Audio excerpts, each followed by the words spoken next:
పంట పనులు అయిపోయిన తర్వాత ఖాళీగా ఉండేటటువంటి రైతు కూలీలకి యాజిటేషన్స్ కని తీసుకొచ్చి వాళ్ళకి కాసేపు ఉపాధి, అట్ ద సేమ్ టైం రాజకీయ నాయకుల యొక్క రాజకీయం కోసం కథ నడుపుకుంటూ రావడం ఆమ్ ఆద్మీ పార్టీ, కాంగ్రెస్ పార్టీలకు అలవాటైంది.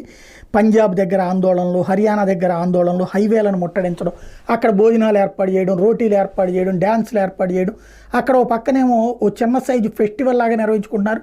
కానీ సమాజానికి ప్రమాదం, అదేదో దేశంలో రైతులకు అన్యాయం జరిగిపోతుందన్న ఒక దిక్కుమాల ప్రొజెక్షన్ చేసుకొస్తున్నారు. ఈ నేపథ్యంలో తాజాగా మళ్ళీ ఢిల్లీ ఎలక్షన్స్ ముందుకు వస్తున్నటువంటి సందర్భంలో ఉత్తరప్రదేశ్ నుండి బయలుదేరినటువంటి రైతులకి సంబంధించినటువంటి నాయకుల్ని అరెస్టులు, బెయిళ్ళు ఇవన్నీ ఒక ఎత్తు అయితే, ఆందోళనకు సిద్ధమైనటువంటి వాళ్ళని ఎక్కడికక్కడ ఆపిపడేస్తున్నారు. దాని ద్వారా రైతుల ఓట్లు పోతాయి అన్నటువంటి భయం యోగికి పోయింది. ఎందుకంటే మొన్న జరిగినటువంటి ఎన్నికలలో, ఉప ఎన్నికలలో లేదా అంతకుముందు పార్లమెంట్ ఎన్నికల్లోనైనా సరే ఎవరైతే ఈ రైతు సంఘ నాయకులుగా చెప్పుకునే వాళ్ళే దారుణంగా దెబ్బతిన్నటువంటి నేపథ్యం